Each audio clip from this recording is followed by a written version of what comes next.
halkaasi u daawasho taga taasoo xusuus iyo xiise aan tirmin ku reebtay dad aad u fara badan oo iyagu duruuftu ay u saamaxday ugaadha cimidda u joogta lagama sheekayn karo kuwaasoo nabadgelyo iyo barwaaqo ku nool dalka gudihiisa iyo dibaddiisaba waa ayaa looga soo daawasho tagi jiray badanaabana deexda ayaa laga helaa noocyada cawsha ee cawlguduuda iyo dabataagta dambacada iyo deerada ayaa iyaguna si aadaha deegaankaasi u jooga iyada oo deeradu inta badan ay baadhiga la daaqdo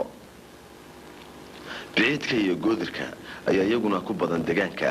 gaar ahaana dhanka aflamarka iyo duurka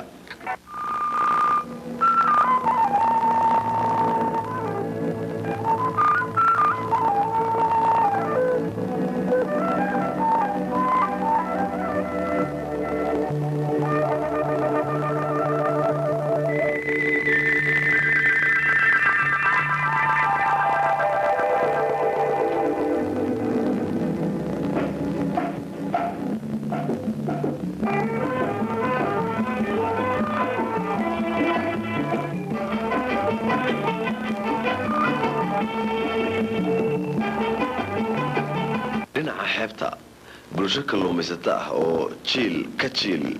qaab nololeedkaasi iska soo dhexlayay magaalada warshiikh lafteeda oo iyaduna ah qalee bulshooyinka hareeraheeda iyo gudaheeda ku nool iyo deegaanada dariska la ah ayaa waxaa inoo muuqanaya muhiimadda iyo qiimaha ay warshiikh u leedahay dalxiiska iyo ku-tamashleynta dhinaca kalena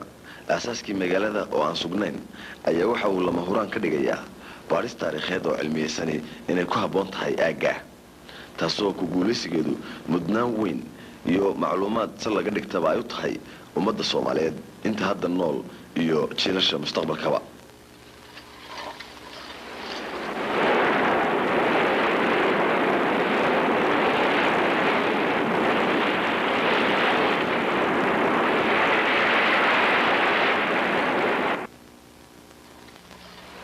warshiikh waa magaalo leh dhismayaal qadiima oo aad u fac weyn waana xaqiiq inay qarniyo aan yarayn ay jirtay oo ay ahayd magaalo la deganaa marka haddaba la isku dayo in la sheego sanadihii ay dhisnayd waa arrin weli ay baadhisi u furan tahay haddaynu u soo noqonno taariikhda warshiikh sugan lama hayo waxaase la caddeeyey in warshiikhda maantu ay tahay magaalo mar kale dhisantay warshiikhdii horese waxay baabaaday qarnigii 17aad waxaana raadkeedii lagu arkaa meel ilaa iyo 1 kiiloomitir badh u jirta warshiikhda maanta magaaladii hore ee baabaaday waxay ku aasaasantay dugsi quraan taasi oo xoolo loogaga tegay caruurtii quraanka loo dhigay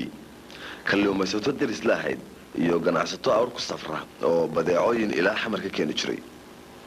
xiriirka waababka ka bilowday oo tuulo dhaliyay kadibna magaalo noqday oo magaaladaasi ay sii horumartay waqti kadib waxaa la sheegay in ay markaasi magaaladii baabaaday warshiikhda maanta waxaa la wariyaa oo qoraayo carbeed iyo kuwa reer Yurubahayba ay faafiyeen inay ku abuurantay qaab xogtiisa Soomaali badan ay aaminsan tahay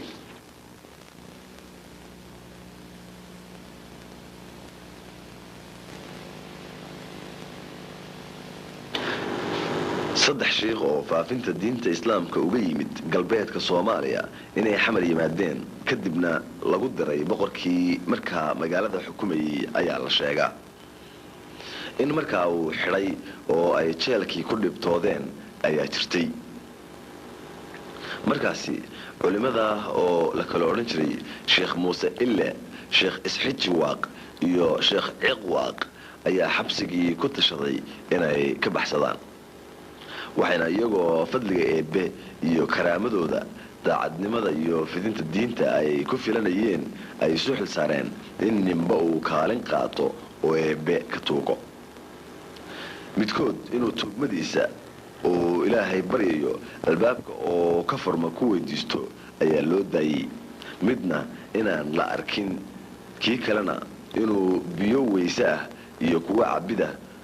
uu ilaahay ka baryo ayaa loo gartay kolka ay gaadhaan meesha ay ku badbaadi karaan tabtii markii labadii hore arrintii ay ugu hirgashay albaabkii furmay oo la baxsaday waaguna ugu bariyey nawaaxiga warshiikhda maanta ayuu shiikhii soo hadhay cadaygiisii dhulka ku muday oo ciiddii kala faagay ilaahayna ceel biyaah buu ku casumay markii ay cabbeen oo tukadeen ayay ka dhaqaaqeen wax yar kadibna gabadh dabeer dhaana wadda ayaa ka hor timid rag diifaysan oo daalna u raacay bay ahaayeen waxa ay ka codsadeen inay martigeliso dhibaato biyo la'aaneed inay reeraha ka jirto ayse kaga cudur daaratay waxayna u sheegtay inay aroor u tahay meel aan dhoweyn culimadii waxay markaa u tilmaameen ceelkii ay ka yimaadeen gabadhii oo tilmaantii iyo hadalkii ku socota ayaa nin kale oo aroor ahna waxa ay ugu baaqday inuu la soo eego ceel sheekh u tilmaamay markuu ceelka cusub maqlay ninkii wuu la yaabay waxayse ku adkaysatay inay warka sheekha hubinayso oo ay ku socoto war sheekh u sheegay sidii ayaana oo dhan warka sheekhu ugu fiday magaca magaaladuna halkaa ayuu ka yimid waayo ceelkii culimadu heshay ayay ka aasaasantay magaalada warsheekh magaaladu waxay noqotay goob ganacsi iyo diineed diinta islaamkana si weyn ayaa looga qadariyaa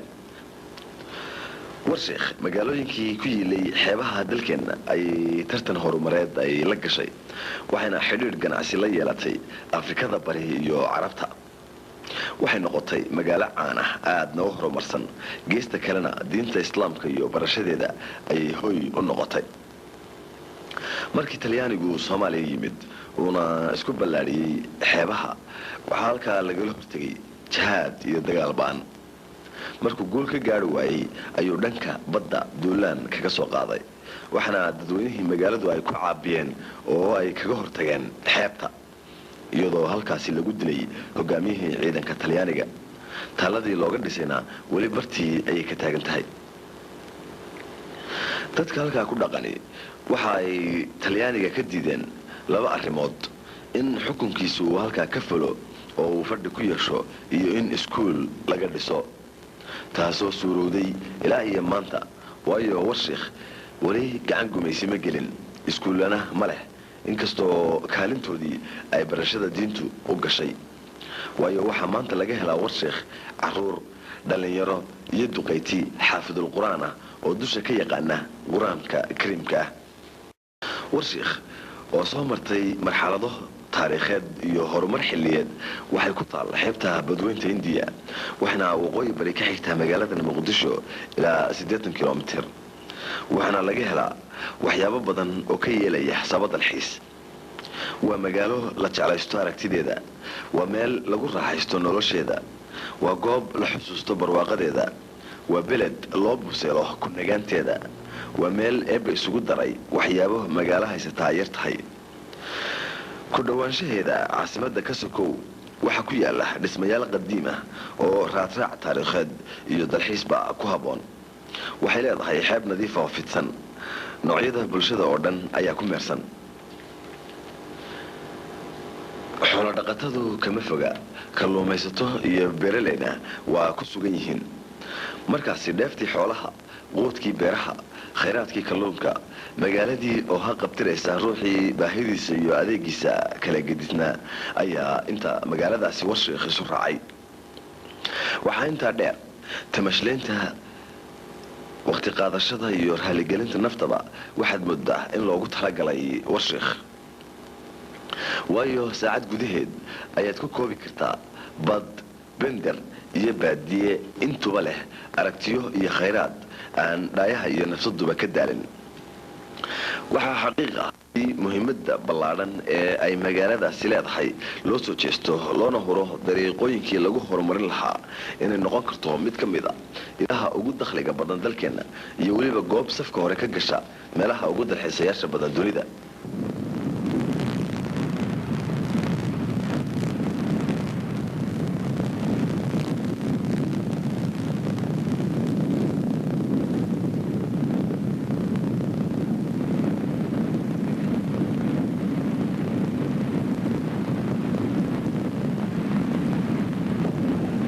markaaynu eegno magaalada cadale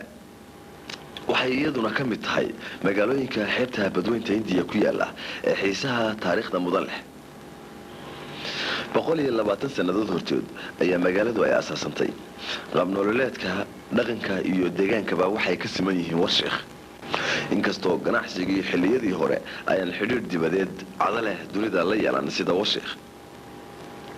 tirada dadka way kaga badan tahay Warshiikh, xagga ciidana way kaga fiican tahay, inkastoo dalagyada ka baxa oo dhan ay leedahay marka laga reebo waanbaha. cadale diinta aad bay ugu horumarsan tahay, magaaladuna waa hore ayay duntay oo dib loo dhisay. inkastoo daranta ku badan deegaanka Warshiikh ay la wadaagto, haddana ceelal badan oo gaagaaban biyahooduna xoolaha waxtar u geystaan ayay leedahay. magaalada iyo dadkeedu waxay door weyn ka soo qaateen halgankii iyo dagaalkii ummadda Soomaaliyeed la gashay gumaysiga. dagaalo dhowr ah oo kulkulul ayaana Talyaanigu kala kulmay, sida dagaalkii taariikhiga ahaa ee La Battaglia di Itola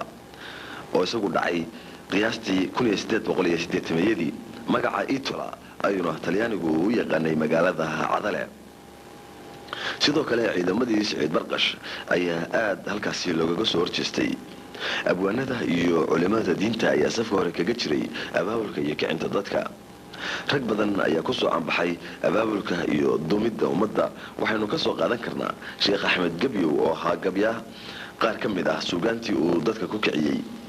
rajulka kaafir ah ee rugtaan yimid sidii rasuul rabbi nooma soo dirin, mana rabno naga reed baxwaan niri, haddaad ruux la dagaasho kaaroon reerkaad u kaasho lahaydna raagaan, ragow haddoo qalbi waa rafaada.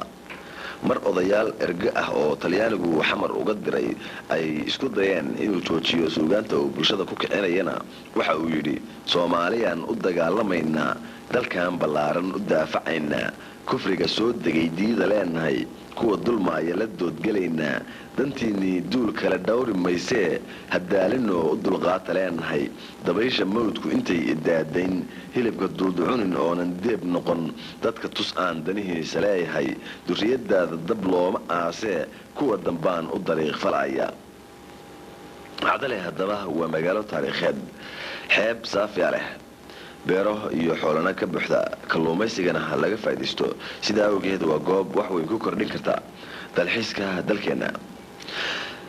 haddii aad diyaar u tahay inaad hubisid hadalladeeda, u hur naftaada safar sii socod iyo soo socod 4 saacadood aan ka badnayn oo soo arag barwaaqada iyo alqabatinka iyo quruxda dabiiciga ee aan sinaba looga caajisin ee muxubbada kugu ridaya ee Warshiikh ay leedahay. baro dalkaaga oo ka faa'iidayso fasaxa iyo firaaqada ku soo marta. ka bilow goobaha kugu dhow ee caasimadda dariska la ah, waqtiga iyo fagaantooduna ay kooban tahay. yaab iyo rumaysan waa ayaad la kulmi doontaa. waxaad arki doontaa goobo mucjiso ah ku yaala dalkaaga horena aadan fikrad iyo sheeko toonna uga haysan. dalxiisku u raaxaynta nafta ka sokow waa dugsi, waa aqoon kororsi kugu reebaya waayo aragnimo iyo xusuus aan weligeed ka goyn. intii lagaaga sheekayn lahaa meelaan kaa fogeyn oo dhulkaaga ah, isku day sidii adigu aad u noqon lahayd kan ka sheekeeya.